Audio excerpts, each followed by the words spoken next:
어디 어른이 말하는데 말대꾸야? 부모 없는 년이라 가정교육 못 받은 티를 이렇게 내니? 감히 내 금쪽 같은 손녀 앞에서 그딴 막말을 짓거리는 사돈년의 주둥이를 당장 찢어밟기고 싶었습니다. 하지만 나는 그 더러운 상견례 상을 엎는 대신 테이블 아래서 벌벌 떨고 있는 내 손녀의 손을 꽉 잡았습니다. 쥐뿔도 없는 것들이 강남 빌딩 몇 채 믿고 유세를 떠는데 기가 차서 웃음밖에 안 나오더군요. 내 새끼가 왜 굽히고 살아? 가자. 나는 그 자리에서 다짐했습니다. 내일 아침 해가 뜨자마자 저 오만한 년의 콧대를 내 진짜 돈으로 짓밟아 주겠노라고 말입니다. 이바구 시작 전에 구독과 좋아요 부탁드리며 끝까지 함께 해주세요. 그날 아침 나는 거울 앞에서 옷매무새를 몇 번이고 다듬었습니다. 오늘이 바로 내 하나뿐인 손녀 지은이의 상견례 날이었으니까요. 장롱 깊숙한 곳에서 10년도 더 된 짙은 회색 코트를 꺼내 입었습니다. 유행은 한참 지났지만 원단만큼은 이태리 최고급 캐시미어로 지은 옷입니다. 아는 사람 눈에만 보이는 귀한 옷이죠. 하지만 온몸을 큼지막한 로고가 박힌 명품으로 도배한 사람들 눈에는 그저 시장통 할머니가 아끼고 아껴 입고 나온 촌티나는 외출복으로 보였을 겁니다. 나는 그게 편했습니다. 진짜 부자는 굳이 옷으로 자기 값을 매기려 하지 않는 법이니까요. 지은이는 아침부터 안절부절 못했습니다. 얼굴이 하얗게 질려서는 물 한 모금도 제대로 넘기지 못하더군요. 할머니, 나 오늘 괜찮아? 너무 초라해 보이지 않아? 지은이가 떨리는 목소리로 물었습니다. 나는 지은이의 손을 꼭 잡아주며 말했습니다. 무슨 소리냐? 우리 지은이가 세상에서 제일 예쁘고 귀하다. 기죽지 마라. 내가 뭐가 부족해서 기를 죽어. 지은이는 내 말에 억지로 미소를 지어 보였지만 그 눈빛 속 불안감은 가시지 않았습니다. 녀석은 이미 알고 있었던 걸까요? 오늘 우리가 마주할 자리가 축복의 자리가 아니라 심판대 같은 자리가 될 거라는 것을요. 약속 장소인 강남의 H호텔 중식당에 도착했습니다. 입구에서부터 화려한 샹들리에가 위압적으로 반짝이고 있었습니다. 예약된 룸으로 들어서자 예비 사돈이라는 여자가 먼저 와 앉아 있더군요. 첫인상부터 숨이 턱 막혔습니다. 머리부터 발끝까지, 아니 머리카락 한 올, 손톱 끝 하나까지 돈 냄새를 풍기지 못해 안달이 난 사람 같았습니다. 샤넬 트위드 재킷에 에르메스 가방을 의자 옆에 보란듯이 올려두고 손가락마다 알굵은 보석 반지를 낀 모습이 마치 걸어다니는 보석상 같았습니다. 그녀는 들어오는 나를 위아래로 훑어보더니 자리에서 일어나지도 않은 채 코웃음을 치며 인사조차 제대로 받지 않았습니다. 아이고, 오셨어요? 차가 좀 막히던가요? 하긴 뭐 대중교통 타고 오시느라 고생하셨겠네. 비꼬는 말투가 역겨웠지만 나는 옅은 미소를 띠며 자리에 앉았습니다. 내 새끼가 사랑한다는 남자 어머니니 최대한 예의를 갖추려 했습니다. 참자. 지은이를 봐서 참자. 속으로 수십 번 되뇌었습니다. 안녕하세요, 사부인. 처음 뵙겠습니다. 지은이 할미 되는 사람입니다. 내가 정중하게 고개를 숙였지만 그 여자는 턱을 치켜든 채 내 인사를 씹어 삼켰습니다. 대신 옆에 앉은 자기 아들 준기를 쳐다보며 혀를 쯧쯧 찼습니다. 준기야, 물 좀 따라드려라. 목마르시겠다. 마치 동양 온 사람에게 물 한 잔 적선하라는 듯한 말투였습니다. 예비 사위라는 준기놈도 가관이었습니다. 쭈뼛거리며 물병을 들긴 했는데 제 어미 눈치를 보느라 내 얼굴은 쳐다보지도 못하더군요. 네, 엄마. 준기가 내 앞에 물잔을 내려놓는데 손이 미세하게 떨리고 있었습니다. 그때 알아봤어야 했습니다. 이 녀석은 제 어미의 꼭두각시, 그 이상도 이하도 아니라는 것을요. 음식이 나오고 몇 마디 오가기도 전에 본색이 드러나기 시작했습니다. 그 여자가 가방에서 최신형 태블릿 PC를 꺼내더니 화면을 휙휙 넘기며 내 쪽으로 들이밀더군요. 식사하기 전에 중요한 얘기부터 짚고 넘어가죠. 이거 보세요. 요즘 강남에서 웬만큼 산다 하는 집안끼리 결혼하려면 기본으로 하는 예단 리스트예요. 화면 속에는 입이 떡 벌어질 가격의 물건들이 줄지어 있었습니다. 1,000만 원이 넘는 밍크 코트, 수천만 원짜리 악어 가죽 가방, 유명 작가의 가구, 심지어 외제차 모델명까지 적혀 있었습니다. 내가 가만히 화면을 바라보고 있자 그녀가 한심하다는 듯 혀를 차며 말했습니다. 지은이 할머니, 이런 브랜드 들어는 보셨나 몰라?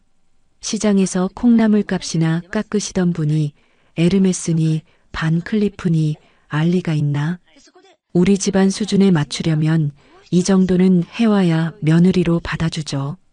지은이 형편 뻔한 거 아니까 내가 아주 최소한으로 추린 거예요. 최소한? 이게 최소한이라고? 내 입가에 어이없는 실소가 터져 나올 뻔했습니다. 나는 찻잔을 내려놓으며 짐짓차분하게 물었습니다. 사부인, 말씀이 좀 지나치신 것 같군요. 결혼은 아이들끼리 마음 맞아서 하는 거지 물건 사고 파는 거래가 아니잖습니까? 그리고 우리 지은이 비록 부모는 없지만 제가 남부럽지 않게 어디 내놔도 부족함 없이 키운 아이입니다. 내 말이 끝나기가 무섭게 그 여자가 신경질적인 반응을 보이며 목소리를 높였습니다. 식당 안의 공기가 순식간에 얼어붙었습니다. 부족함이 없다니요? 지금 말장난하십니까? 솔직히 까놓고 말해서 부모도 없이 할머니 손에 컸으면 눈치라도 빨라야 하는 거 아닙니까? 쥐뿔도 없으면서 우리 중기랑 결혼하겠다고 덤비는 것 자체가 도둑놈 신보지. 솔직히 말해서 수준 안 맞아서 못 받아들이겠는데 우리 아들이 죽고 못 산다니 내가 선심 쓰는 거예요. 수준. 그래요, 수준이라. 내 가슴 속에서 차가운 분노가 끓어올랐습니다. 나는 평생을 대한민국 금융가에서 보이지 않는 손으로 불리며 살아왔습니다. 내 이름 석자면 은행장들이 벌벌 떨고 내 도장 하나면 죽어가던 기업이 살아나기도 잘 나가던 기업이 공중분해되기도 합니다. 마음만 먹으면 이 호텔 하나쯤은 당장이라도 현찰로 인수할 수 있는 재력을 가지고도 손녀가 평범한 행복을 누리길 바라는 마음에 철저히 평범한 할머니로 살아왔습니다. 돈의 무게에 짓눌리지 않고 사람 냄새 맡으며 살게 하고 싶었으니까요. 그런데 고작 강남 건물 몇 채 가진 졸부 따위가 빚으로 쌓아 올린 모래성 위에 앉아서 운운하는 수준이라는 게 참으로 가짜났습니다. 나는 천천히 고개를 들어 그 여자의 눈을 똑바로 쳐다보았습니다. 내 눈빛에 서린 냉기를 느꼈는지 그 여자가 움찔하더군요. 하지만 이내 기세를 올리며 더 크게 쏘아붙였습니다. 왜요? 틀린 말했습니까? 없는 집안이랑 엮이면 평생 피곤하다는데 내가 굳이 그 짐을 떠안아야겠어요? 억울하면 이 리스트대로 해오시던가 못하겠으면 조용히 떨어져 나가시던가. 그때였습니다. 옆에서 고개만 푹 숙이고 있던 지은이가 기어들어가는 목소리로 입을 열었습니다. 어머님, 저준기 씨 사랑해서 결혼하려는 거예요. 돈 보고 그러는 거 아니에요. 그리고 저희 할머니, 어머님이 생각하시는 그런 분 아니. 시끄러워. 그 여자가 식탁을 쾅 내리치며 소리를 질렀습니다. 물잔에 물이 출렁거려 식탁볼을 적셨습니다. 어디 어른이 말하는데 말대꾸야? 가정교육 못 받은 티를 이렇게 내니? 부모 없는 년이라 근본이 없다는 소리 안 들으려면 내가 알아서 기었어야지. 사랑? 사랑이 밥 먹여주니? 내가 우리 중기 꼬셔서 팔자 한번 고쳐보려는 거 내가 모를 줄 알아? 순간 정적이 흘렀습니다. 근본 없는 년. 그 말이 내 이성의 마지막 끈을 툭 하고 끊어놓았습니다. 내 아들 내외가 사고로 먼저 가고 핏덩이 같은 지은이를 내 등에 업고 키웠습니다. 내 손톱이 다 빠지고 남들 쉴 때 일하고 남들 잘 때 공부하며 악착같이 키웠습니다. 돈은 차고 넘쳤지만 돈 자랑하는 법을 가르치기보다 사람 귀한 줄 아는 법을 가르쳤습니다. 예의 바르고 심지 고든 아이로 키우기 위해 내가 쏟은 정성이 얼만데 감히 내년이 내 새끼의 근본을 논해? 나는 떨리는 목소리를 억누르며 옆에 앉은 예비 신랑놈을 쳐다봤습니다. 이 상황을 보고도 입도 뻥끗 안 하는 저놈의 속이 궁금했습니다. 자네도 그렇게 생각하나? 내 손녀가 근본 없는 아이인가? 자네 어머니 말이 맞다고 생각하나? 그놈 중기라는 놈이 곤란하다는 듯 머리를 극적이며 내 눈을 피하며 하는 소리가 가관이었습니다. 아니, 할머니, 엄마 말이 좀 거칠긴 하지만 틀린 말은 아니잖아요. 현실적으로 차이가 나는 건 사실이고 지은이가 좀 더 노력해서 엄마한테 맞추면 되잖아요. 엄마가 건물주라 스트레스가 많아서 예민하신 거예요. 그냥 지은이가 한 번만 굽히고 들어가면 이놈은 글렀구나. 완전히 글러먹었구나. 내 새끼를 지켜줄 놈이 아니구나. 어미의 돈주머니만 바라보고 사는 마마보이. 딱 그 짝이구나. 사랑한다고 평생 지켜주겠다고 내 앞에서 무릎 꿇고 맹세했던 놈이 제 어미가 예비 신부를 근본 없는 년이라고 모욕하는데 거들고 앉아있다니. 지은이도 충격을 받았는지 중기를 쳐다보는 눈빛이 흔들렸습니다. 믿었던 도끼에 발등을 찍힌다는 게 이런 거겠죠. 나는 자리에서 천천히 일어났습니다. 낡았지만 꼿꼿하게 다려입은 내 코트 자락을 정리하며 서늘한 눈으로 그 여자를 내려다보았습니다. 더 이상 참을 필요도 예의를 차릴 필요도 없었습니다. 잘 들으시오. 서미자 씨, 처음으로 사부인이라는 호칭을 뺐습니다. 그 여자가 눈을 휘둥그레 뜨더군요. 내 손녀는 당신 같은 천박한 속물이 며느리로 들이기엔 너무나 과분한 아이야. 부모가 없어서 가정교육을 못 받아? 그래, 부모 없는 건 맞다. 하지만 교육은 내가 시켰어. 돈이면 다 되는 줄 아는 당신보다는 100배, 1000배는 더 인간답게 가르쳤다. 뭐요? 천박해? 이 늙은이가 노망이 났나? 여기가 어디라고 소리를 질러. 당장 경비 불러서 쫓아내기 전에 썩 꺼져. 그 여자가 얼굴이 불그락푸르락해져서 삿대질을 해댔지만 나는 눈 하나 깜짝하지 않았습니다. 오히려 한 발자국 더 다가가 그녀의 눈을 정면으로 응시했습니다. 내 눈빛에 담긴 살기에 그 여자가 흠칫하며 뒤로 물러났습니다. 내 발로 나갈 테니 걱정 마시오. 그리고 똑똑히 기억해 두시오. 오늘 당신이 뱉은 그 말들 내일 아침이면 피눈물이 되어 당신 눈에서 쏟아지게 될 테니. 뭐? 피눈물? 아이고, 웃기고 있네. 땡전 한 푼 없는 주제에 자존심만 살아서는. 그래, 가라가. 다시는 내 아들 얼씬도 하지 마. 평생 그 모양 그 꼴로 살아봐라. 등 뒤에서 쏟아지는 그 여자의 악다구니를 뒤로하고 나는 지은이의 손목을 낚아채 호텔을 빠져나왔습니다. 중기놈이 지은아, 잠깐만 하고 따라오려 했지만 나는 뒤도 돌아보지 않았습니다. 호텔 로비를 걸어 나오는 내내 지은이는 내 팔을 꼭 붙잡고 소리 없이 울고 있었습니다.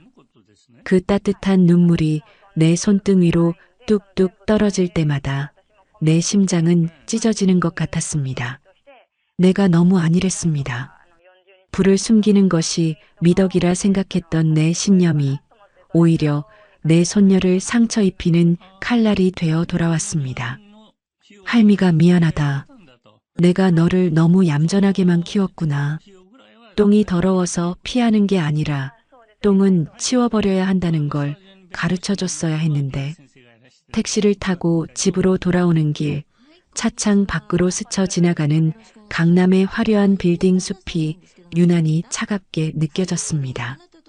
저 수많은 건물들 중에 저 여자가 자랑하는 건물이 있다는 거지. 돈이 권력이고 인격이라는 그 더러운 세상에서 저 여자는 왕처럼 군림하고 있다는 거지. 집에 도착하자마자 지은이는 방으로 들어가 이불을 뒤집어 쓰고 오열했습니다. 방문 너머로 들려오는 그 서러운 울음소리가 내 가슴을 후벼 팠습니다. 나는 부엌으로 가서 찬물을 한 컵 들이켰습니다. 하지만 속이 시원해지기는커녕 뜨거운 불덩이가 식도를 타고 올라오는 것 같았습니다. 식탁에 앉아 멍하니 벽시계를 바라보았습니다. 똑딱 똑딱. 시간은 무심하게 흘러가는데 내 머릿속은 차갑게 식어갔습니다. 그리고 아주 선명해졌습니다. 내가 무엇을 해야 하는지. 나는 자리에서 일어나 서재로 향했습니다. 서재라고 해봐야 낡은 책장과 책상 하나가 전부인 작은 방이지만 그곳은 나의 진짜 세상이 숨겨진 곳입니다. 책상 서랍 깊숙한 곳, 이중 잠금 장치를 풀고 가죽으로 된 다이어리와 낡은 폴더폰을 꺼냈습니다. 요즘 사람들은 스마트폰을 쓰지만 나는 도청과 해킹의 위험 때문에 이 구형폰을 고집해왔습니다. 내 모든 비밀 지시는 이 폰을 통해서만 이루어지니까요. 전원을 켜자 익숙한 로고가 떴습니다. 주소록을 열 필요도 없었습니다. 내 손가락은 이미 단축번호 1번을 누르고 있었으니까요. 뚜루루, 뚜루루. 신호음이 채 두 번도 울리기 전에 묵직하고 차분한 중년 남성의 목소리가 들려왔습니다. 내 오랜 비서이자 현재 내 자산을 위탁 관리하는 투자회사의 대표 김 실장입니다. 네, 회장님. 안 그래도 기다리고 있었습니다. 김 실장은 언제나 그랬듯 내 전화를 기다리고 있었다는 듯 침착하게 받았습니다. 김 비서, 나다. 평소와 다름없는 낮은 톤이었지만 김 비서는 단번에 내 목소리에 서린 기류를 읽어낸 모양이었습니다. 30년을 내 수족처럼 일해온 사람이니까요. 목소리가 좋지 않으십니다. 오늘 손녀분 상견례는 잘 다녀오셨습니까? 상견례. 그 단어가 나오자마자 다시금 분노가 치밀어 올랐습니다. 나는 책상 위에 놓인 달력을 바라보았습니다. 내일 날짜 11월 26일. 빨간 동그라미가 쳐져 있었습니다. 우연치고는 참 기막힌 타이밍이었습니다. 신이 내게 복수의 기회를 주려고 작정한 날 같았습니다. 김 비서, 내일 만기 돌아오는 대출건들 중에 강남 JNU 빌딩 소유주 섬이자 C건이 있지? 잠시 키보드 두드리는 소리가 들리더니 김 비서가 대답했습니다. 네, 확인했습니다. 섬이자 씨, 내일 3건의 대출 만기가 도래합니다. 총액 150억 원 규모이고 우리 계열사인 한성저축은행과 투자사 자금이 섞여 있습니다. 통상적으로는 연장 승인이 날 예정이었습니다만 혹시 무슨 문제라도 있으십니까? 역시 내 기억이 맞았습니다. 섬이자 그 여자는 자기 건물이 누구 돈으로 지탱되고 있는지도 모르고 날뛰었던 겁니다. 제 목숨줄을 쥐고 있는 사람이 누군지도 모르고 그 사람 앞에서 수준 운운하며 지저댔던 겁니다. 나는 입꼬리를 비틀어 올렸습니다. 거울이 있었다면 아마 악마 같은 미소를 짓고 있었을 겁니다. 통상적인 건 없어. 규정대로, 아니 규정보다 더 엄격하게 심사해. 네, 그 말씀은 전액 회수해. 연장 불가 통보하고 당장 내일 정오까지 상환하지 않으면 바로 경매 절차 밟겠다고 통지서 보내. 김 비서가 잠시 침묵하더니 조심스럽게 물었습니다. 회장님, 갑작스러운 전액 회수는 시장에 파장이 클 수 있습니다. 서미자 씨 측에서 반발할 명분이 필요합니다. 단순히 자금 회수라고 하면 금융당국 민원감이 될 수도. 명분? 그 여자가 내 손녀에게 했던 말이 명분이야. 내가 말을 끊고 차갑게 내뱉었습니다. 그 여자가 그러더군. 수준이 안 맞는다고. 감히 내 자금 쓸 수준이 안 되는 사람한테 돈을 빌려줬더군. 부실 징후가 포착됐다고 해. 품위 손상, 신용 리스크, 주변 상권 가치 하락, 뭐든 갖다 붙여. 그리고 제1금융권 쪽 내 라인들 다 가동해. 서미자 씨 자금 사정 안 좋다는 소문 쫙 뿌리고 그쪽에서도 동시에 자금 회수 들어오게 만들어. 내 목소리는 점점 낮아졌지만 그 안에 담긴 살기는 더 짙어졌습니다. 그 여자 숨구멍 단 하나도 남겨두지 말고 다 막아버려. 내일 해지기 전에 강남 바닥에서 서미자 이름 석자가 지워지게 만들어. 알겠나? 수화기 너머에서 김 비서의 침을 삼키는 소리가 들렸습니다. 그는 알 겁니다. 내가 한번 결심하면 절대 뒤집지 않는다는 걸. 그리고 내 손녀를 건드린 자가 어떤 말로를 겪게 되는지 그는 과거에도 몇 번 본 적이 있으니까요. 알겠습니다, 회장님. 즉시 금융권 네트워크 가동하고 내일 아침 9시 은행 문 열자마자 통보하겠습니다. 서미자 씨 내일 점심도 못 넘기고 제 발로 찾아올 겁니다. 전화를 끊고 나는 창문을 열었습니다. 강남의 화려한 야경이 한눈에 들어왔습니다. 저 불빛 어딘가에서 서미자는 오늘도 샴페인을 터뜨리며 희희낙낙하고 있겠지요.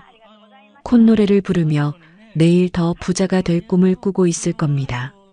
아들을 좋은 혼처가 아닌 돈 많은 혼처에 팔아넘길 궁리를 하면서요. 꿈 깨라 서미자. 내일 아침 내가 눈 떴을 때 마주할 세상은 천국이 아니라 지옥일 테니까. 내가 그토록 자랑하던 그 돈다발이 사실은 불쏘시개에 불과했다는 걸 깨닫게 해주마. 나는 밤바람을 맞으며 나직이 음조렸습니다. 전쟁은 이제 시작이다. 날이 밝았습니다. 하지만 내 집의 공기는 여전히 어제 그 호텔 로비의 차가운 바닥처럼 서늘했습니다. 뜬 눈으로 밤을 지새웠습니다. 옆방에서 밤새도록 끄끄거리며 울음을 삼키던 지은이의 소리가 멈춘 것은 새벽녘이 다 되어서였습니다. 내 새끼가 우는데 잠이 올 리가 있나요? 나는 부엌 식탁에 앉아 어둠이 서서히 물러가고 창밖이 푸르스름하게 변해가는 것을 멍하니 지켜보았습니다. 아침 7시 나는 무거운 몸을 일으켜 쌀을 씻었습니다. 속이 문드러져도 산 사람은 살아야 하고 울다 지친 내 새끼 빈속을 달래주려면 따뜻한 국이라도 끓여야 했으니까요. 도마 위에서 북어를 두드리는 방망이질 소리가 유난히 크게 울렸습니다. 마치 서미자 그 여자의 뒤통수를 내려치는 것 같아 나도 모르게 힘이 들어갔습니다. 할머니, 부스스한 모습으로 방문을 열고 나온 지은이의 몰골은 처참했습니다. 퉁퉁 부어오른 눈두덩이, 다 터진 입술, 핏기 하나 없는 얼굴, 금방이라도 바스라질 것 같은 그 위태로운 모습을 보니 억장이 무너져 내렸습니다. 일어났냐? 와서 국 한술 떠라. 먹어야 기운을 차리지. 나는 애써 아무렇지 않은 척 밥상을 차렸습니다. 지은이는 식탁 의자에 힘없이 주저앉더니 숟가락을 들 생각도 하지 않고 멍하니 국그릇만 내려다보았습니다. 할머니, 나 때문에. 할머니가 그런 모욕을 당하고 또 그 소리입니다. 어제부터 수백 번도 더한 소리. 그만해라. 내 잘못 아니라고 몇 번을 말해. 똥 밟은 거다. 살다 보면 피하고 싶어도 밟게 되는 더러운 똥. 딱 그거 밟은 셈 치면 돼. 그때였습니다. 딩동 마이너스 딩동 마이너스. 이른 아침부터 현관 초인종이 요란하게 울렸습니다. 지은이가 화들짝 놀라 어깨를 움츠렸습니다. 이 시간에 찾아올 사람이 없는데 누굴까? 택배도 아니고 경비실도 아니고. 나는 행주로 손을 닦으며 인터폰 화면을 확인했습니다. 그리고 헛웃음이 터져 나왔습니다. 화면 가득 비친 그 멍청한 얼굴. 최준기, 그놈이었습니다. 어제 그 난리를 치고도 제 발로 여길 찾아왔더군요. 누구세요? 지은이가 불안한 눈빛으로 물었습니다. 신경 쓰지 마라. 잡상인이다. 나는 무시하고 돌아서려 했습니다. 하지만 밖에서 문을 쾅쾅 두드리는 소리가 들려왔습니다. 지은아, 안에 있는 거 다 알아. 문 좀 열어봐. 나야, 준기. 지은이의 눈이 커졌습니다. 흔들리는 눈동자. 아직도 저놈에 대한 미련이 남은 걸까요? 아니면 그저 놀란 걸까요? 지은이가 자리에서 벌떡 일어나 현관으로 나가려 했습니다. 나는 그런 지은이의 앞을 가로막았습니다. 앉아 있어라. 내가 나간다. 하지만 할머니, 내 말 들어. 저런 놈하고 말 섞을 필요 없다. 할미가 알아서 처리할 테니까 넌 밥이나 먹어. 나는 단호하게 지은이를 돌려세우고 현관으로 향했습니다. 쾅쾅거리는 소음이 거슬렸습니다. 문을 벌컥 열자 준기놈이 문틀을 잡고 헐떡거리고 있더군요. 꼴을 보니 밤새 술이라도 퍼마셨는지 술 냄새가 진동을 하고 명품 양복은 구겨질 대로 구겨져 있었습니다. 할머니. 아니, 저기. 지은이 좀 만나게 해주세요. 놈은 나를 보자마자 다짜고짜 지은이부터 찾았습니다. 어제 나를 보던 그 경멸 어린 눈빛은 어디 가고 지금은 똥마린 강아지처럼 안절부절 못하는 꼴이라니. 여기가 어디라고 찾아와? 당장 안 꺼져? 내가 싸늘하게 일갈하자 준기놈이 억울하다는 듯이 징징거렸습니다. 아니, 할머니.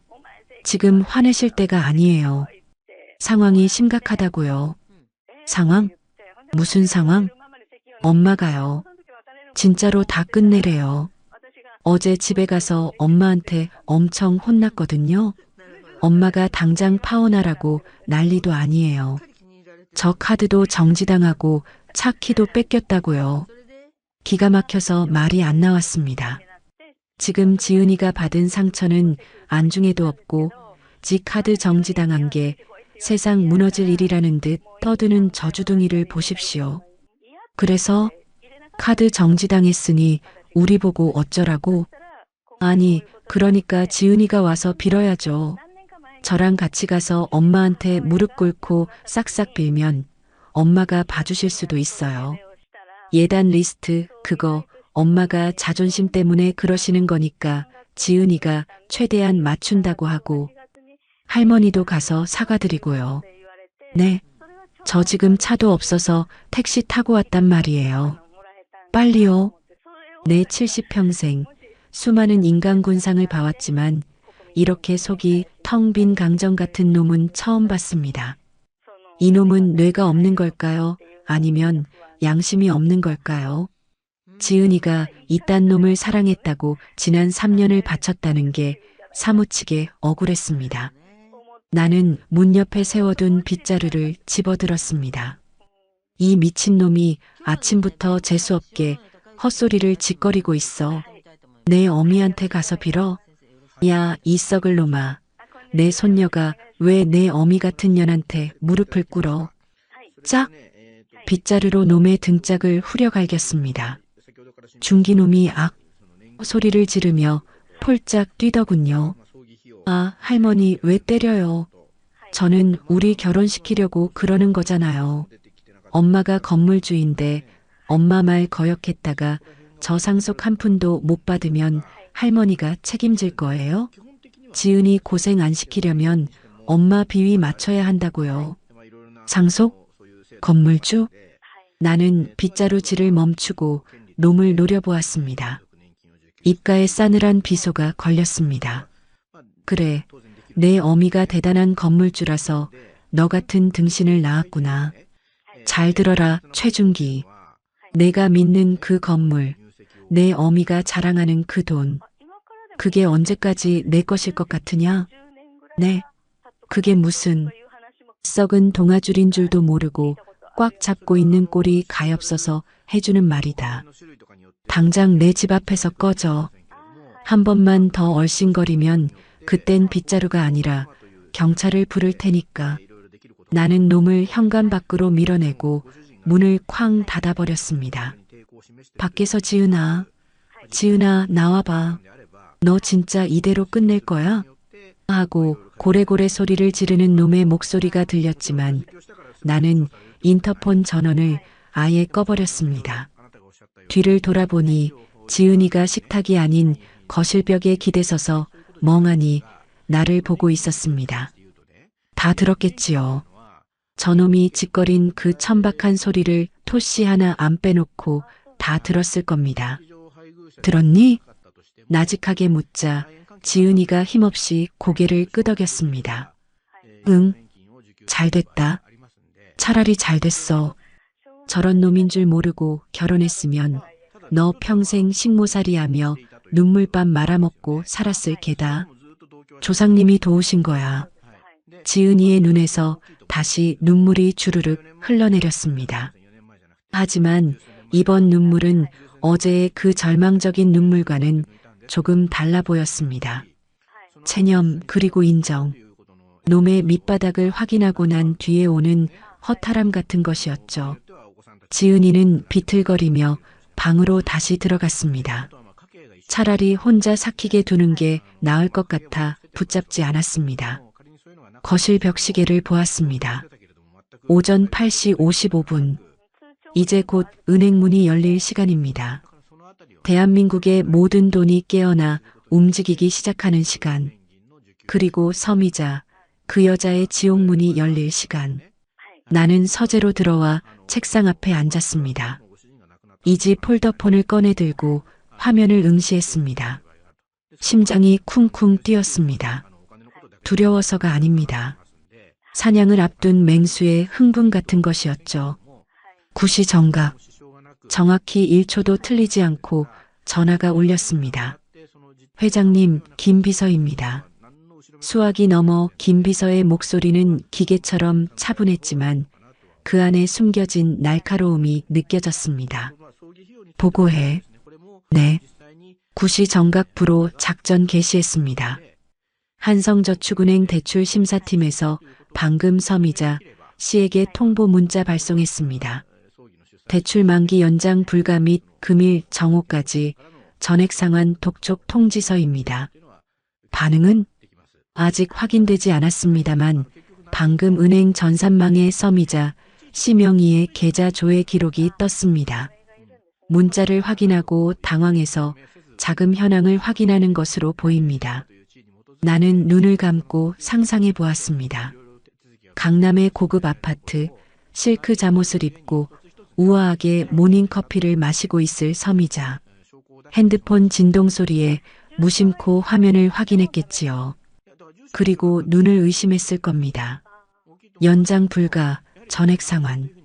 평생 들어본 적 없는 단어들이 붉은 경고등처럼 그녀의 막막을 때렸을 테니까요. 좋아. 제일금융권 쪽은 K은행, S은행 본점 기업금융센터장들에게 미리 언지를 줬습니다. JNU 빌딩의 자산 건전성에 심각한 의문이 제기되고 있다. 한성저축은행이 자금을 급하게 빼는 데는 이유가 있지 않겠냐는 소문이 지금 여의도 증권가 찌라시를 타고 빠르게 돌고 있습니다. 김 비서의 일처리는 언제나 완벽합니다. 금융 바닥에서 소문은 실체보다 더 무서운 법입니다. 한 곳에서 돈을 뺀다는 소문이 돌면 다른 은행들도 덩달아 불안해져서 앞다퉈 돈을 회수하려 들기 마련이죠. 이걸 뱅크런이라고 하던가요? 섬이자 개인을 상대로 한 뱅크런이 시작된 겁니다. 예상 시나리오는 10분 내로 한성저축은행 지점장에게 항해 전화가 갈 겁니다. 지점장은 회장님 지시대로 본사 심사팀의 결정이라 지점 권한 바뀌다라고 핑계를 댈 거고요. 그러면 서미자 씨는 제1금융권 대출을 알아보기 위해 주거래 은행으로 뛰어가겠지요. 하지만 거기서도 문전박대당하겠군. 그렇습니다. 이미 요주의 인물 리스트에 올라갔을 테니까요. 오늘 하루 동안 서미자 씨가 겪게 될 일은 단순히 돈이 막히는 게 아니라 세상이 자신을 왕따시키는 듯한 공포일 겁니다. 통쾌했습니다. 10년 묵은 체증이 내려가는 기분이었습니다. 하지만 아직 부족합니다. 고작 이 정도로 내 손녀가 흘린 눈물을 갚을 순 없으니까요. 김비서 하나 더 말씀하십시오. 서미자 그 여자 건물 1층에 있는 명품 편집숍이랑 카페 그거 다 직영으로 운영한다고 했지? 네, 맞습니다.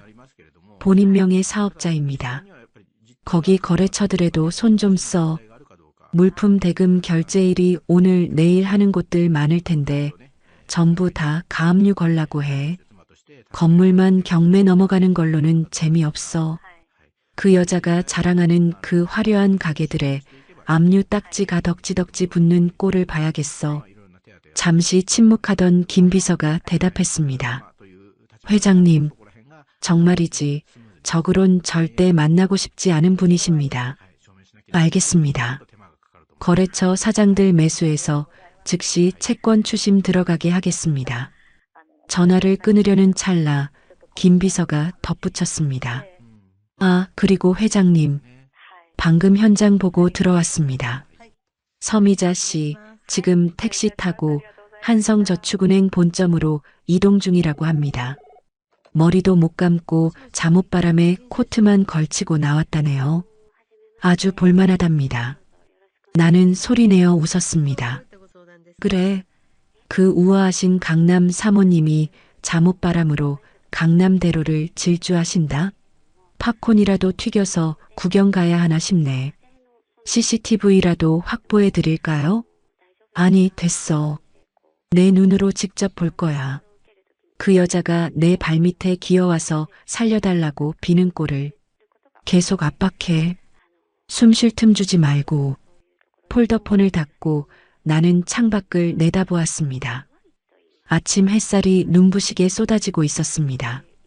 저 햇살 아래서 서미자는 지금쯤 등줄기에 식은 땀을 흘리며 바들바들 떨고 있겠지요.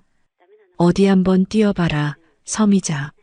내가 아무리 발버둥 쳐도 넌 내 손바닥 아니야. 그때 닫혀있던 방문이 열리고 지은이가 나왔습니다. 옷을 갈아입었더군요. 아직 눈은 부어 있었지만 표정은 아까보다 한결 단단해져 있었습니다. 할머니, 그래, 좀 괜찮냐? 나 나갈 거야. 어딜? 중기 그놈 만나러 가는 거냐? 내 목소리가 날카로워졌습니다. 하지만 지은이는 고개를 저었습니다. 아니, 반찬했던 거 취소하고 회사 출근할 거야. 집에만 있으면 자꾸 생각나서 미쳐버릴 것 같아. 가서 일이라도 해야겠어. 나는 지은이에게 다가가 어깨를 감싸 안았습니다. 가녀린 어깨가 딱딱하게 굳어 있었습니다. 그래, 잘 생각했다. 그깟 놈 때문에 내 일상 망가뜨릴 필요 없다. 가서 보란듯이 일하고 맛있는 점심 사 먹고 그렇게 당당하게 지내. 기죽지 말고. 응, 다녀올게. 지은이가 현관문을 열고 나갔습니다. 엘리베이터 문이 닫히는 소리를 듣고 나서야 나는 긴 숨을 토해냈습니다. 대견한 내 새끼, 저렇게 버티고 있는데 할미가 더 독해져야지. 다시 전화가 울렸습니다. 이번에도 김 비서였습니다. 회장님, 방금 서미자 씨가 한성저축은행 본점에 도착해서 난동을 피우고 있다는 보고입니다. 은행장 나오라며 소리를 지르고 창구 직원 멱살까지 잡으려다 청원경찰에게 제지당했다고 합니다. 상상이 되더군요. 감히 내가 누군 줄 알고 하며 악을 쓰고 있을 그 여자의 모습이. 그래서 은행장은 뭐래? 당연히 부재 중이라고 돌려보냈죠. 서미자 씨, 지금 분을 못 이겨서 바닥에 주저앉아 통곡 중이라는데 경찰을 부를까요? 아니, 나도 구경거리 좀 되게. 사람들 핸드폰으로 동영상 좀 찍히게 놔둬. 강남 건물주 갑질녀의 최후 뭐 이런 제목으로 인터넷에 돌면 더 재밌겠네. 나는 부엌으로 가서 식어버린 북엇국을 냄비째 데웠습니다. 이제야 좀 배가 고파지더군요. 서미자 씨, 당신은 오늘 점심 굶어야겠네. 속이 타서 물 한 모금도 안 넘어갈 테니까. 나는 따뜻한 국물을 한 숟가락 떠먹으며 중얼거렸습니다. 맛있네. 아주 시원해. 지금쯤 서미자의 전화통에는 불이 나고 있을 겁니다. 여기저기 돈을 빌려보려 전화를 돌리겠지만 글쎄요. 내 지시가 떨어진 이상 대한민국 금융권에서 그녀에게 10원 한 장 빌려줄 곳은 없을 겁니다. 사채업자들, 강남 바닥 사채 시장 큰손들도 다 내 라인인데 누가 감히 박 회장이 찍은 먹잇감에 돈을 댑니까? 고립무원. 도와주는 사람 하나 없이 철저하게 고립된 채 서서히 말라 죽어가는 공포. 그게 바로 내가 그녀에게 내리는 형벌입니다. 오전 11시. 강남의 태양은 머리 꼭대기에서 뜨겁게 내리쬐고 있었습니다. 하지만 서미자의 세상은 이미 한겨울 눈보라 속이나 다름없었을 겁니다. 나는 식탁에 앉아 차를 마시며 김 비서가 실시간으로 보내오는 보고서들을 하나하나 씹어 삼키듯 읽어내려갔습니다. 활자 너머로 서미자의 거친 숨소리와 식은땀 냄새가 훅 끼쳐오는 듯 했습니다.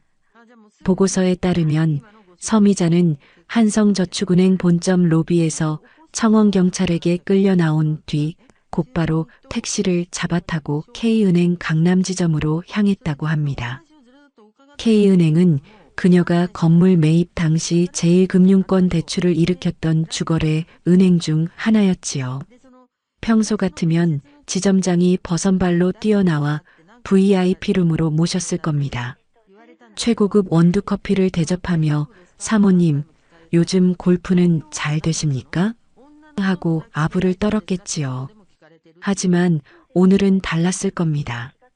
현장 보고를 토대로 재구성해 본 그녀의 오전은 이랬을 겁니다. 머리는 산발이 되고 잠옷 위에 급하게 걸친 코트 자락을 휘날리며 그녀가 은행 문을 박차고 들어갑니다. 지점장 어딨어? 김 지점장 나오라고 해. 창구 직원들이 놀란 눈으로 쳐다봅니다. 평소에 우아한 서 회장님이 아니라 흡사광인 같은 몰골이었으니까요. 죄송합니다, 고객님. 지점장님, 지금 중요한 미팅 중이셔서. 미팅은 무슨 얼어 죽을 미팅. 내가 지금 10년 거래한 VIP인데 전화도 안 받고 문자도 씹어. 당장 나오라고 해. 그녀의 고함 소리에 안쪽 지점장실 문이 살짝 열렸다가 다시 닫힙니다. 김 지점장은 안에 있었던 겁니다. 하지만 나올 수 없었겠죠. 내 지시가 내려간 이상 서미자와 엮이는 순간 자신의 목이 날아간다는 걸 누구보다 잘 아는 사람이니까요. 대신 부지점장이 난처한 표정으로 나와 그녀를 탕비실 구석으로 데려갑니다. 사모님, 이러시면 곤란합니다. 객장에 다른 손님들도 계신데. 곤란?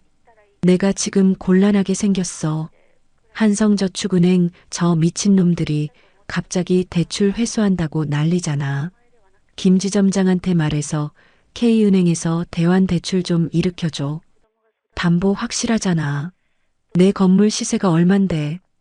서미자는 떨리는 손으로 부지점장의 옷소매를 붙잡고 애원 반 협박 반으로 매달렸을 겁니다. 하지만 돌아온 대답은 사형 선고나 다름없었겠죠. 사모님, 안 그래도 말씀드리려고 했는데 본점 심사팀에서 연락이 왔습니다. 사모님 신용 등급에 리스크 경보가 떴습니다. 뭐? 리스크? 내가 무슨 리스크가 있어. 이 건물주 서미자야. 그게 금융가에 소문이 좀 안 좋게 돌아서요. 한성 쪽에서 자금 빼는 이유가 사모님 자금 흐름에 심각한 부실이 있어서라는 얘기가. 그래서 저희도 추가 대출은커녕 기존 대출금 중 일부를 조기 상환해 주셔야 할 것 같습니다. 죄송합니다. 서미자는 그 자리에 주저앉았을 겁니다. 믿었던 도끼에 발등 찍힌다는 게 이런 기분일까요? 아니요. 이건 발등이 찍힌 게 아니라 발목이 잘려나간 겁니다. 제1금융권마저 등을 돌렸다는 건 이제 대한민국 제도권 금융 어디에서도 그녀에게 돈을 빌려주지 않는다는 뜻이니까요. 그녀는 비틀거리며 은행을 나왔을 겁니다. 화려한 강남대로가 런웨이처럼 느껴지던 어제와 달리 오늘은 지옥불 위를 걷는 기분이었겠죠. 오후 1시, 점심시간이 지났지만 나는 밥 생각이 없었습니다. 이 통쾌한 복수국 자체가 내겐 최고의 만찬이었으니까요. 김 비서에게서 또 한 통의 메시지가 도착했습니다. 회장님, 2차 타격 지점인 명품 편집숍 라비앙과 카페 더 퀸, 현재 상황입니다. 사진 첨부합니다. 사진 속 풍경은 가관이었습니다. 서미자가 자신의 안목을 자랑하며 직접 운영하던 1층 편집숍 쇼윈도에 빨간 딱지가 붙어 있었습니다. 가압류. 그 불길하고도 선명한 세 글자가 유리창을 도배하고 있더군요. 내가 매수한 거래처 사장들이 움직인 겁니다. 물품 대금, 인테리어 잔금, 식자재비. 평소 나중에 줄게. 내가 돈 떼먹을 사람이야? 하며 차일피일 미루던 그 빚들이 부메랑이 되어 돌아온 겁니다. 가게 앞에는 빚쟁이들이 진을 치고 있었습니다. 서미자 나와. 돈 없다면서 샤넬백은 신상으로 들고 다니더니 내 돈은 언제 갚을 거야. 건물주라고 유세 떨더니 꼴 좋다. 당장 돈 내놔. 고성방가가 오가고 지나가던 행인들이 혀를 차며 사진을 찍어대고 있었습니다. 서미자가 그토록 목숨처럼 여기던 체면과 품위가 길바닥에 내동댕이 쳐진 순간이었습니다. 그리고 오후 2시 30분 내 낡은 폴더폰이 다시 울렸습니다. 이번에는 김 비서가 아니었습니다. 저장되지 않은 번호였지만 나는 직감했습니다. 쥐구멍에도 벼뜰 날 없다더니 사방이 막힌 쥐가 결국 도간에 든 치즈라도 찾아 헤매는 꼴이구나. 나는 천천히, 아주 천천히 통화 버튼을 눌렀습니다. 여보세요.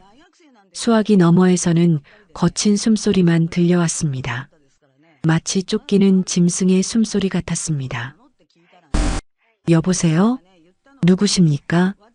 내가 짐짓 모르는 척 다시 묻자 그제야 기어들어가는 목소리가 들려왔습니다.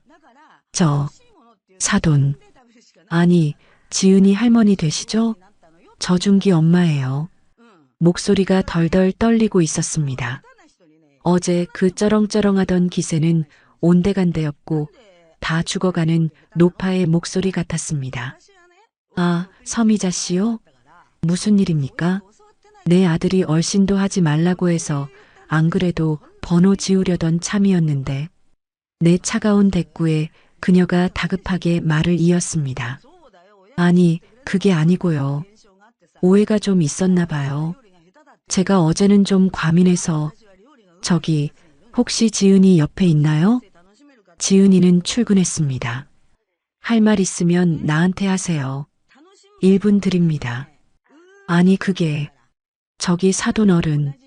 아니 형님, 제가 진짜 급해서 그러는데 혹시 현금 좀 융통해 주실 수 있나 해서요. 제가 지금 일시적으로 자금이 좀 꼬여서 그런데 며칠만 쓰면 이자 쳐서 갚을게요.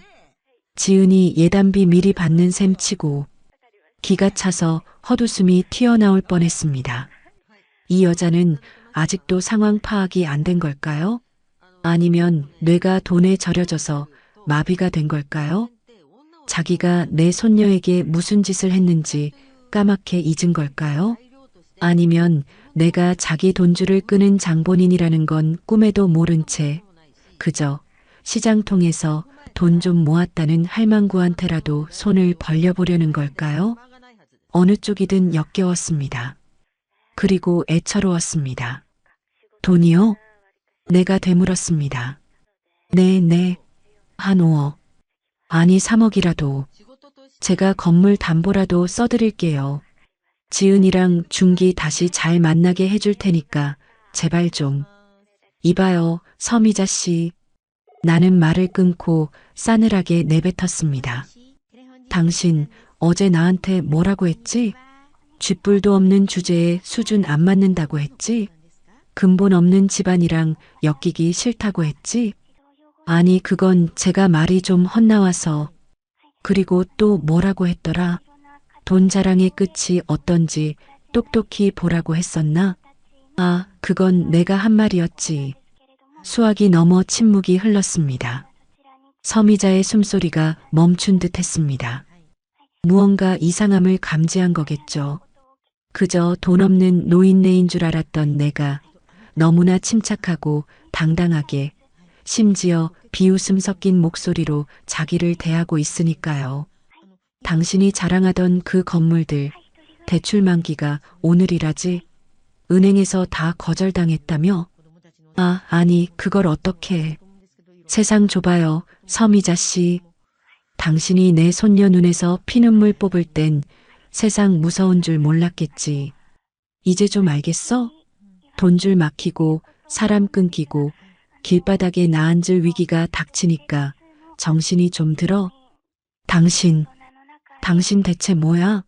어떻게 내 사정을 다 알고 있어? 서미자의 목소리가 공포로 떨리기 시작했습니다. 드디어 눈치를 챈 걸까요? 아니요, 아직은 모를 겁니다. 설마 하겠죠. 설마 그 촌티 나는 할망구가 이 모든 판을 짠 설계자일 거라고는 상상도 못할 겁니다. 그저 누군가에게 주워들었나 보다 생각하겠죠. 나 지은이 할미야.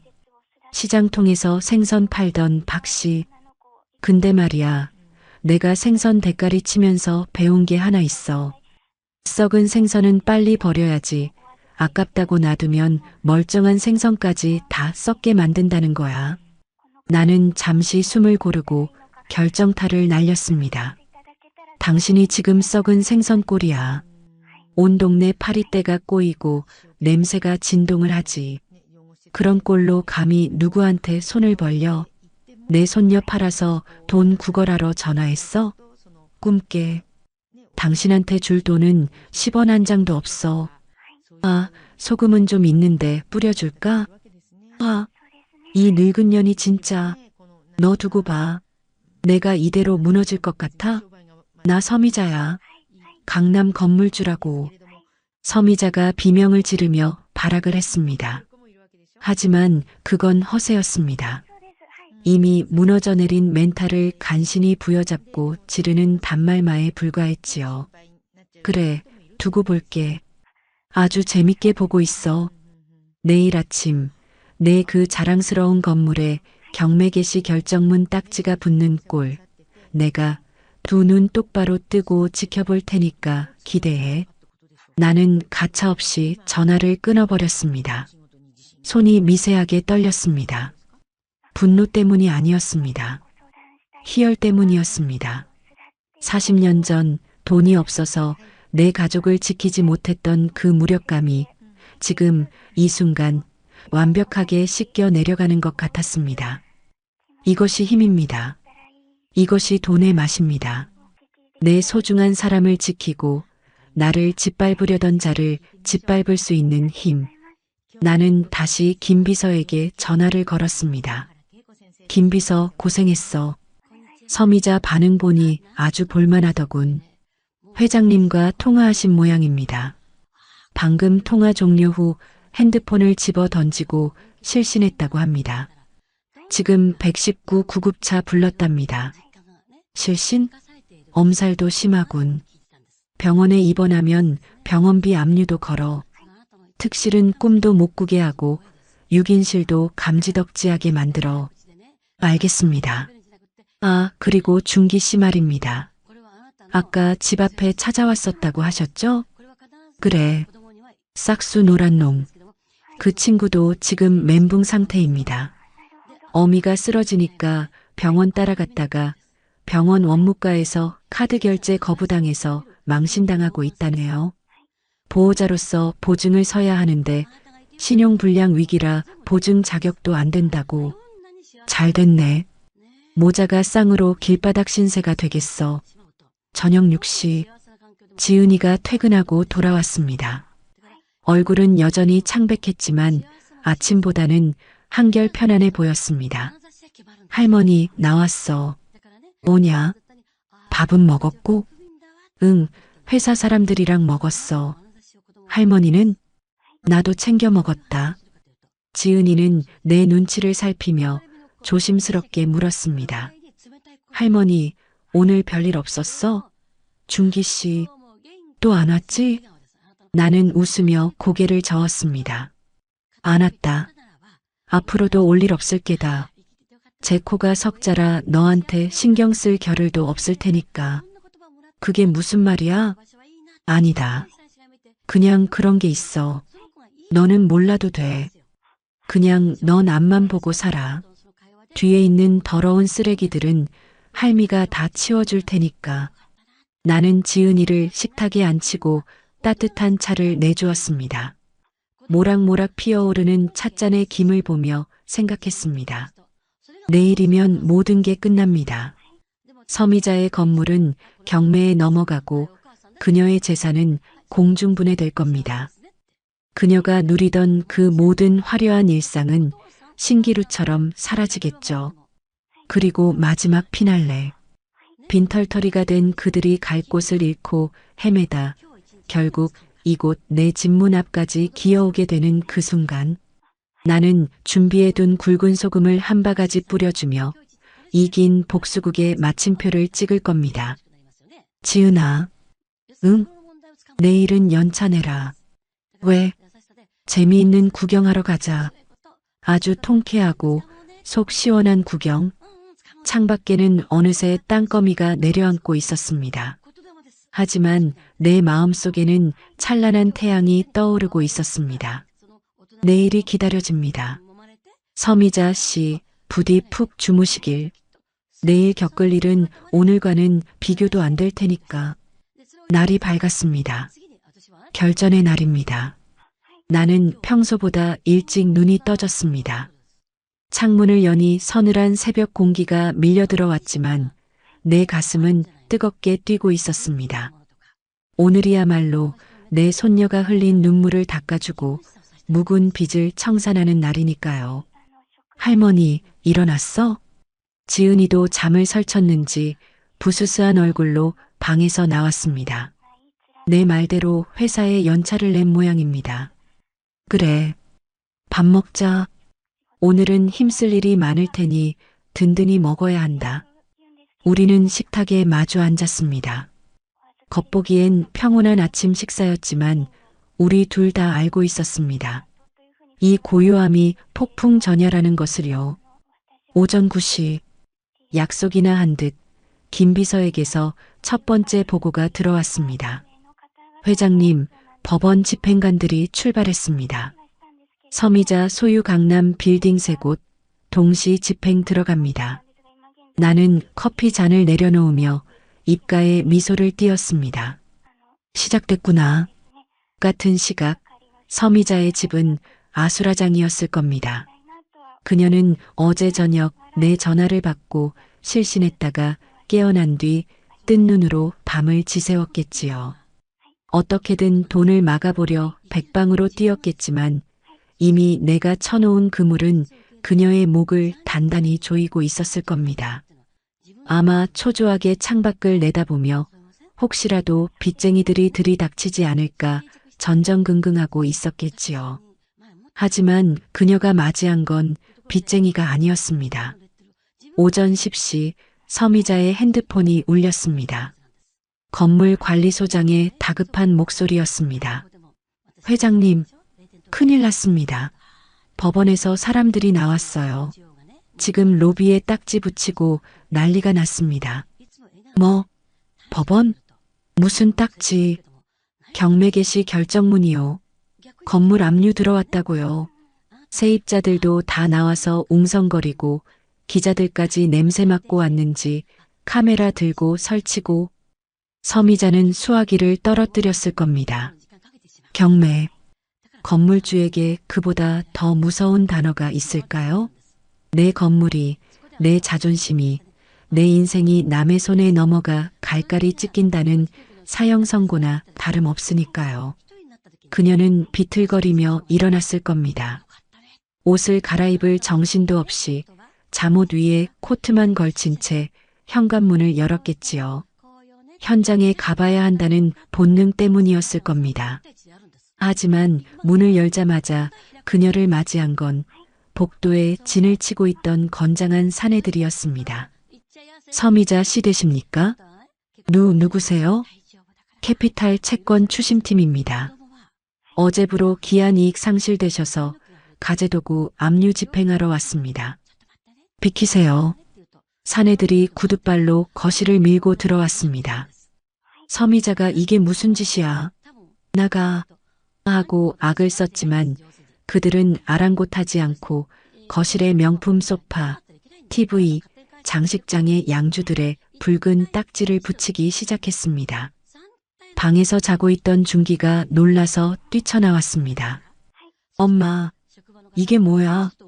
이 사람들 누구야? 준기야, 막아. 저거 내 크리스털 화병이야. 건드리지 마. 하지만 준기놈이 뭘 할 수 있었겠습니까? 겁에 질려 구석에 쭈그리고 앉아 벌벌 떨기만 했겠지요. 그 시각 나는 지은이와 함께 택시를 타고 강남으로 향하고 있었습니다. 어디 가는 거야, 할머니? 내 시어머니 될 뻔했던 여자가 제일 자랑스러워하던 곳. 거기 구경 가자. 우리가 도착한 곳은 서미자의 소유인 JNU 빌딩 앞이었습니다. 가관이더군요. 건물 입구 유리문에는 부동산 임의경매 개시 결정이라는 안내문이 큼지막하게 붙어 있었고 그 앞에는 카메라를 든 기자들과 웅성거리는 세입자들로 북새통을 이루고 있었습니다. 어머, 저거 봐. 진짜 망했나 봐.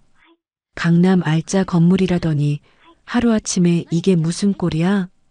건물주가 사채까지 썼다며? 쯧쯧.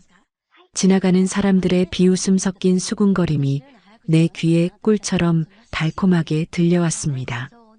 지은이는 멍하니 그 광경을 바라보았습니다. 할머니, 저거, 그래, 저게 그 여자의 실체다. 빚으로 쌓아 올린 모래성. 파도 한 번 치니까 저렇게 힘없이 무너지는 꼴을 봐라. 나는 지은이의 손을 꼭 잡았습니다. 돈 자랑하던 그 입이 이제는 비명을 지르느라 바쁘겠구나. 오후 3시 서미자는 집에서도 쫓겨났습니다. 가재도구에 압류 딱지가 붙고 집주인마저 전세 보증금 압류 들어오기 전에 방 빼라고 난리를 치는 통에 견딜 수가 없었겠지요. 그녀는 준기를 데리고 도망치듯 집을 나왔습니다. 갈 곳이라곤 낡은 모텔뿐이었습니다. 모텔 방에 들어서자마자 서미자는 바닥에 주저앉아 오열했습니다. 내가 뭘 잘못했는데, 내가 왜 이런 꼴을 당해야 하는데, 아직도 모르는 겁니다. 자신이 무엇을 건드렸는지, 누구의 영린을 건드렸는지, 그때였습니다. 서미자의 핸드폰이 울렸습니다.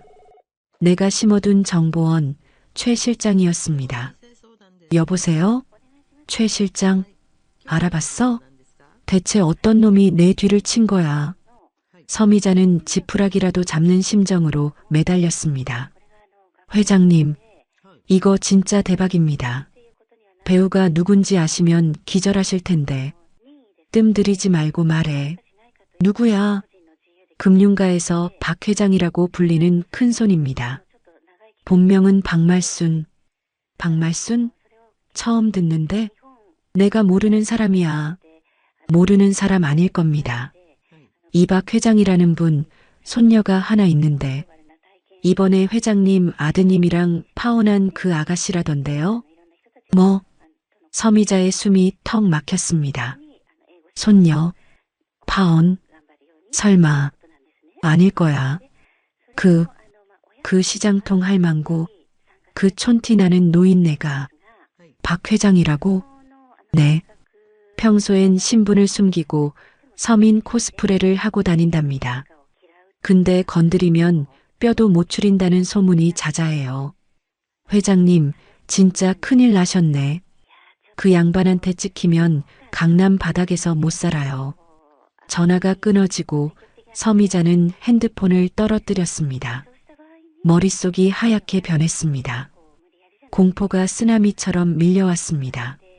자신이 근본 없는 년이라고 모욕했던 그 손녀, 수준이 안 맞는다며 무시했던 그 할머니, 그 할머니가 내 목줄을 쥐고 흔드는 저승사자였다니. 아, 서미자는 머리를 쥐어뜯으며 비명을 질렀습니다. 후회해도 이미 늦었습니다. 되돌리기엔 너무 멀리 와버렸으니까요. 엄마, 왜 그래? 누구야? 중기가 놀라서 물었지만 서미자의 귀에는 들리지 않았습니다. 살아야 한다. 살아야 해. 자존심? 체면? 그딴 건 이제 사치였습니다. 당장 내일이면 길바닥에 나앉아 굶어 죽을 판인데 체면이 무슨 소용입니까? 가야 돼. 중기야, 일어나. 가자. 어딜?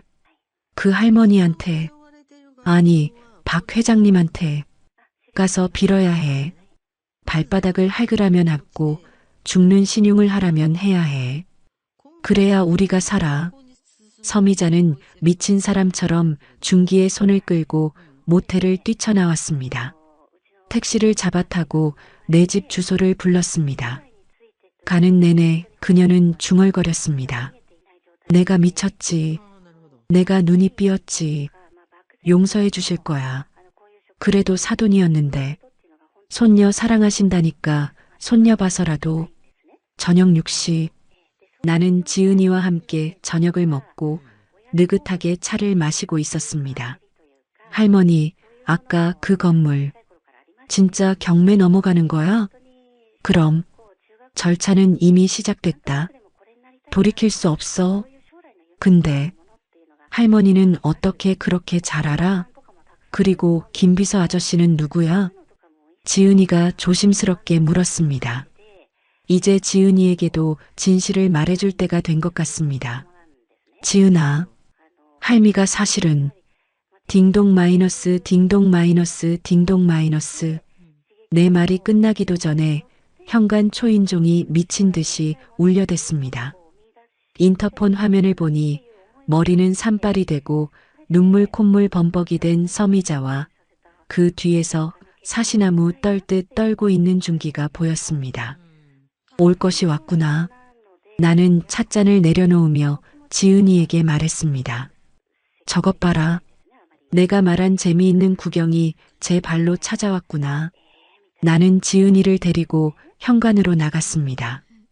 문을 열지 않고 인터폰 통화 버튼을 눌렀습니다. 누구세요? 회장님, 사돈 어른.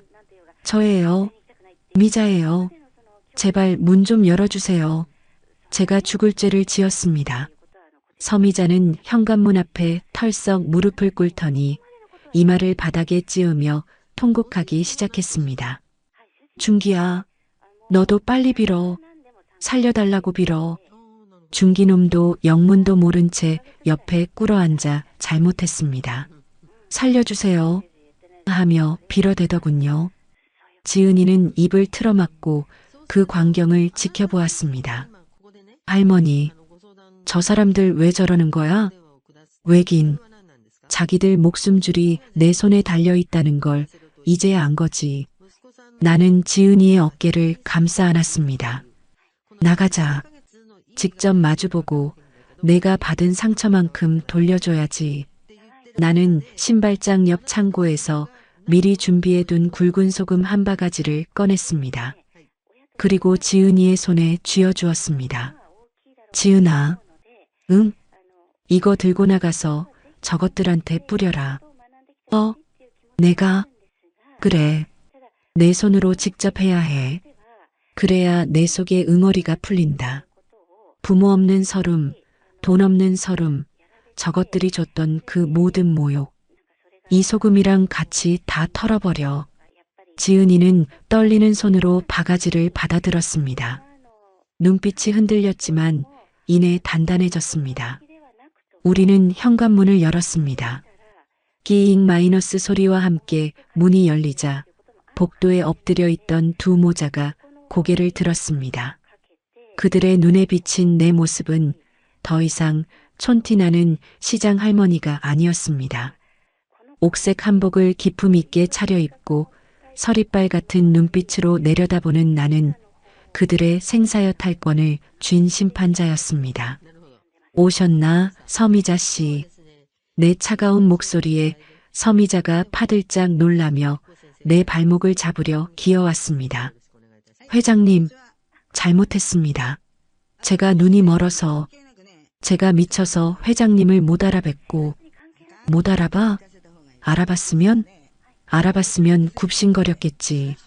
내 그 썩어 빠진 속물근성이 나는 역겨워. 사람을 사람으로 안 보고 돈으로 급을 나누는 내 그 눈알이 처음부터 마음에 안 들었어. 한 번만 용서해 주세요. 건물 다 가져가셔도 좋아요. 제발 길바닥에만 나앉지 않게 해주세요. 준기랑 지은이 다시 결혼시키면 되잖아요. 제가 며느리처럼 모실게요. 서미자가 말도 안 되는 헛소리를 짓거렸습니다. 지은이의 표정이 일그러졌습니다. 뭐, 결혼? 다시? 지은이가 기가 막히다는 듯 헛웃음을 터뜨렸습니다. 아줌마, 아직도 정신 못 차리셨네요. 내가 미쳤어요? 당신 같은 시어머니 밑으로 다시 들어가게. 그리고 준기 씨. 지은이가 준기를 노려보았습니다. 준기는 고개를 푹 숙이고 눈도 마주치지 못했습니다. 당신 어제 우리 집 와서 뭐라고 했어? 엄마한테 빌라고? 엄마 말 거역하면 상속 못 받는다고? 그래, 이제 그 잘난 상속 못 받게 생겼네? 꼴 좋다. 지은아, 미안해. 내가 잘못했어. 준기가 기어들어가는 목소리로 변명했지만 지은이는 차갑게 돌아섰습니다. 할머니, 나 이제 할 수 있을 것 같아. 지은이는 소금 바가지를 높이 들었습니다.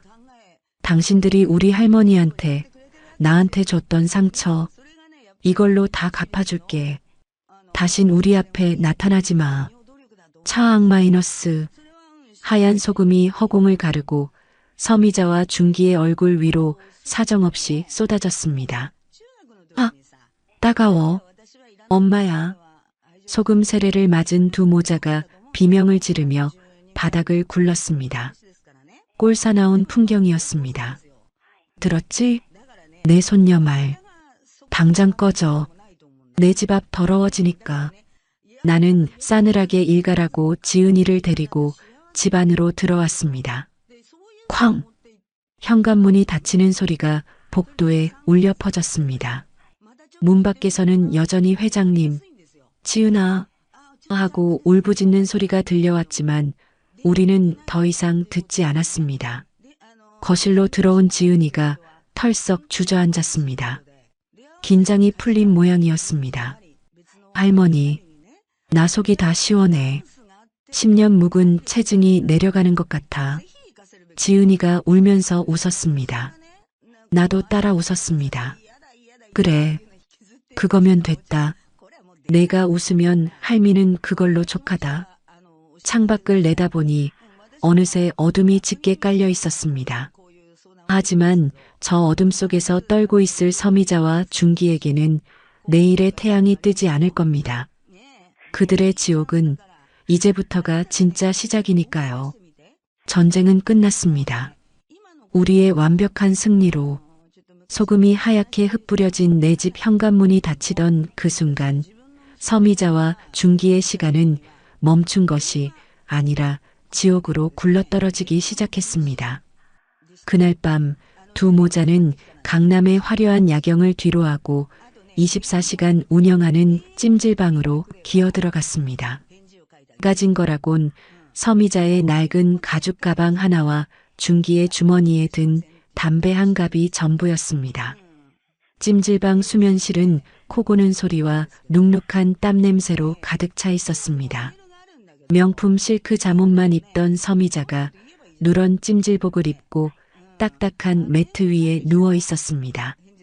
그녀는 잠들지 못했습니다. 천장에 붙은 환풍기가 돌아가는 소리가 마치 자신의 인생이 갈려나가는 소리처럼 들렸기 때문입니다. 옆에서 준기가 배를 움켜쥐고 칭얼거렸습니다. 엄마, 나 배고파. 식혜랑 계란 좀 사줘. 저기 매점에 컵라면도 팔던데. 서미자는 신경질적으로 준기의 등짝을 후려쳤습니다. 짝소리가 수면실의 정적을 깼습니다. 야, 이 미친놈아. 지금 식혜가 목구멍으로 넘어가. 당장 내일 잘 곳도 없는데 처먹을 생각만 해? 아, 왜 때려? 엄마가 해결한다며. 박 회장인가 뭔가 하는 할머니한테 빌면 된다며. 근데 이게 뭐야? 소금만 뒤집어 쓰고. 주변 사람들이 짜증 섞인 목소리로 소리쳤습니다. 아줌마, 조용히 좀 합시다. 잠 좀 자자고요. 거지면 거지답게 구석에 처박혀 있을 것이지 어디서 냄새나게 떠들고 있어. 거지. 서미자의 귀에 그 단어가 비수처럼 꽂혔습니다. 그녀는 입술을 깨물었습니다. 불과 3일 전까지만 해도 백화점 VIP룸에서 사모님 소리를 듣던 자신이 찜질방 바닥에서 거지 소리를 듣고 있다니. 서미자는 주머니를 뒤적였습니다. 꼬깃꼬깃한 10,000원짜리 몇 장과 동전 몇 개. 이게 전 재산이었습니다. 어디서부터 잘못된 걸까? 그 할망구를 무시해서? 아니면 그 촌스러운 손녀를 며느리로 안 받아서? 아무리 곱씹어봐도 답은 하나였습니다. 그녀가 믿었던 돈이라는 성벽이 사실은 모래성보다 약했다는 것. 일주일 뒤 찜질방 비용마저 감당할 수 없게 되자 두 사람은 강남을 떠나 변두리 동네의 허름한 고시원으로 쫓겨났습니다. 보증금은 없고 월세 35만 원 선불입니다. 둘이 쓰기엔 좁을 텐데. 고시원 총무가 떨떠름한 표정으로 열쇠를 던져주었습니다. 방문을 열자 퀴퀴한 곰팡이 냄새가 훅 끼쳐왔습니다. 창문 하나 없는 한평 남짓한 방. 성인 남자 한 명이 눕기에도 벅찬 공간에 두 사람이 구겨져 들어가야 했습니다. 아, 뭐야 이거. 준기가 비명을 질렀습니다. 책상 밑에서 손가락만한 바퀴벌레가 기어나오고 있었습니다. 서미자는 아무 말 없이 신발을 벗어 바퀴벌레를 내려쳤습니다. 퍽! 노란 체액이 터져나왔지만 닦을 휴지조차 아까워 그녀는 발로 슥슥 문질러 버렸습니다. 엄마, 나 여기선 못 살아. 집에 가자. 아빠한테 연락해보면 안 돼? 네, 아빠. 그 인간이 위자료 한 푼 안 주고 이혼한 지가 언젠데 연락을 해? 그리고 내 아빠도 이미 새살림 차려서 우리 알기를 벌레 보듯 해. 정신 차려, 최준기. 이제 우리 편은 아무도 없어. 돈이 말라가자 서미자는 결국 인력사무소 문을 두드렸습니다. 평생 손에 물 한 방울 안 묻히고 살았다던 그녀가 이제는 남이 먹다 남긴 뚝배기를 닦아야 할 처지가 된 것입니다. 그녀가 배정받은 곳은 아이러니하게도 시장통에 있는 순대국밥집이었습니다. 40년 전 내가 생선 좌판을 깔고 악착같이 돈을 벌었던 바로 그 시장 말입니다. 아줌마, 여기 깍두기 좀 더 줘요. 이모, 국물이 식었잖아. 다시 데워달라니까. 손님들의 고함 소리가 빗발쳤습니다. 서미자는 고무장갑을 낀 채 허겁지겁 홀을 뛰어다녔습니다. 네, 갑니다. 금방 가져다 드릴게요. 그녀의 목소리는 갈라져 있었고 콧등에는 땀방울이 송골송골 맺혀 있었습니다. 예전 같았으면 어디서 감히 소리를 질러 내가 누군 줄 알아? 하고 맞받아쳤겠지만 지금은 그럴 힘도 자격도 없었습니다. 여기서 쫓겨나면 당장 오늘 저녁은 굶어야 하니까요. 주방 뒤편 설거지통 앞 산더미처럼 쌓인 뚝배기를 닦으며 서미자는 흐르는 눈물을 훔쳤습니다. 세제 독이 올라 손끝이 갈라지고 피가 맺혔습니다. 따가웠습니다. 하지만 마음이 더 쓰라렸습니다. 그 할머니도 박 회장도 이렇게 살았을까? 문득 내 얼굴이 떠올랐습니다. 촌스러운 옷을 입고 상견례장에 나왔던 나. 내가 겪었을 그 40년의 세월. 10원 한 푼 아끼며 모욕을 견디고 가족을 지키기 위해 발버둥 쳤던 그 처절한 시간들을 서미자는 이제야 온몸으로 체험하고 있었습니다. 하지만 나에겐 희망이라는 출구가 있었지만 서미자의 앞에는 절망이라는 벽뿐이었습니다. 과거를 기억하면 할수록 현재는 더 비참해졌습니다. 화려했던 펜트하우스, 명품들, 사모님 소리 듣던 나날들, 그 모든 기억이 이제는 그녀를 고문하는 형벌이 되었습니다. 중기는 더 가관이었습니다. 인력사무소에서 건설 현장 잡부로 보내졌지만 점심시간에 몰래 도망쳐 나왔습니다. 내가 미쳤어? 흙먼지 뒤집어 쓰고 벽돌을 나르게. 내 손은 펜대 굴리라고 있는 손이야. 그는 편의점 알바라도 구하는 대신 꼽을 쳐둔 비상금으로 PC방에 틀어박혔습니다.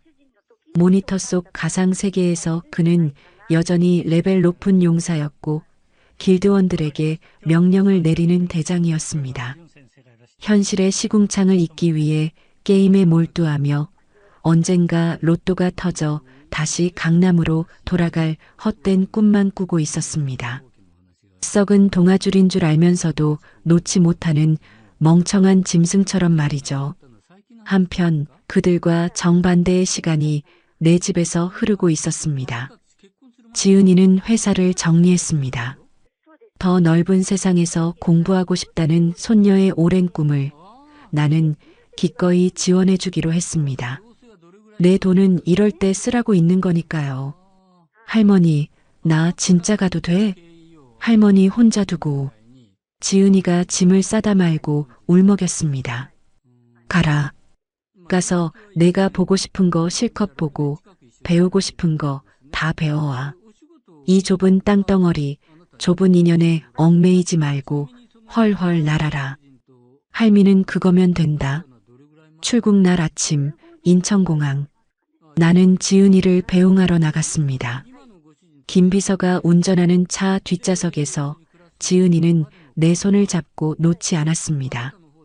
3년 동안 맘고생으로 야위었던 얼굴에 이제는 설렘과 생기가 돌고 있었습니다.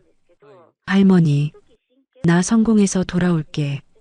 할머니가 나한테 해준 거 다 갚을 수 있을 만큼 멋진 사람이 돼서 올게. 그래, 우리 지은이는 이미 멋진 사람이다. 돈보다 사람이 먼저라는 걸 아는 세상에서 제일 귀한 내 손녀니까. 공항 출국장 앞. 지은이가 캐리어를 끌고 게이트로 향하다가 뒤를 돌아보았습니다. 할머니, 사랑해. 건강해야 해. 나도 사랑한다. 내 새끼 잘 가라. 지은이가 손을 흔들며 게이트 안으로 사라졌습니다. 내 눈가에 맺힌 눈물은 슬픔이 아니었습니다. 40년 묵은 체증이 씻겨 내려가는 해방의 눈물이었습니다. 돌아오는 차 안. 김 비서가 조심스럽게 말을 건넸습니다. 회장님, 서미자 씨 소식 궁금하지 않으십니까? 나는 창밖을 바라보며 무심하게 대답했습니다. 관심 없다. 죽었냐? 아니요. 끈질기게 살아는 있습니다. 시장 국밥집에서 설거지하고 아들은 PC방 전전하고 꼴이 말이 아니랍니다. 고시원비도 밀려서 조만간 쫓겨날 판이라던데요. 나더라. 도와주지도 말고 더 괴롭히지도 마라. 네, 그냥 두시게요? 나는 엷은 미소를 지었습니다. 그게 그들에게 내리는 가장 잔인한 벌이다. 죽는 것보다 더 괴로운 게 뭔지 알아?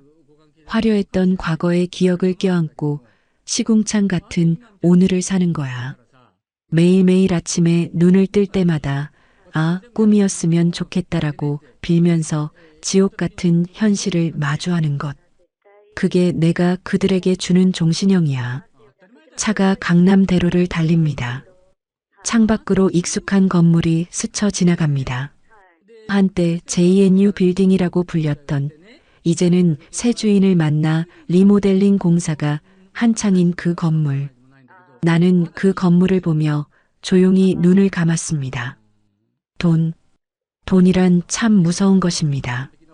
사람을 살리기도 하고 죽이기도 하고 괴물로 만들기도 합니다. 서미자는 돈의 노예가 되어 괴물이 되었고 나는 돈을 부리는 주인이 되어 가족을 지켰습니다. 그 차이가 오늘의 결말을 만들었습니다. 김비서, 네, 회장님. 오늘 저녁은 시장 가서 순대국밥이나 한 그릇 하자. 김비서가 백미러로 나를 보며 놀란 표정을 지었습니다. 네, 회장님 입맛에요? 괜찮으시겠습니까? 왜? 내가 제일 좋아하는 거야. 사람 냄새나고 좋잖아. 어쩌면 거기서 서미자가 닦아놓은 그릇에 밥을 먹을 수도 있겠군. 그것도 꽤나 운치 있겠어. 나는 소리내어 웃었습니다. 그래요. 나는 여전히 시장통 할머니 박말순입니다.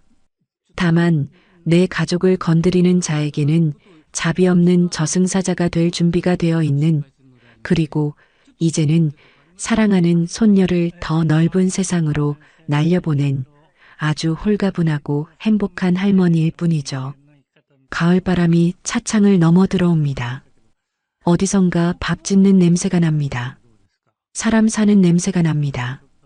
이 냄새가 참 좋습니다. 오늘의 이바구는 여기까지입니다. 끝까지 함께 해주셔서 감사드리며 구독과 좋아요 눌러주시면 놀라운 인생 사연들을 누구보다 먼저 무료로 만나보실 수 있습니다.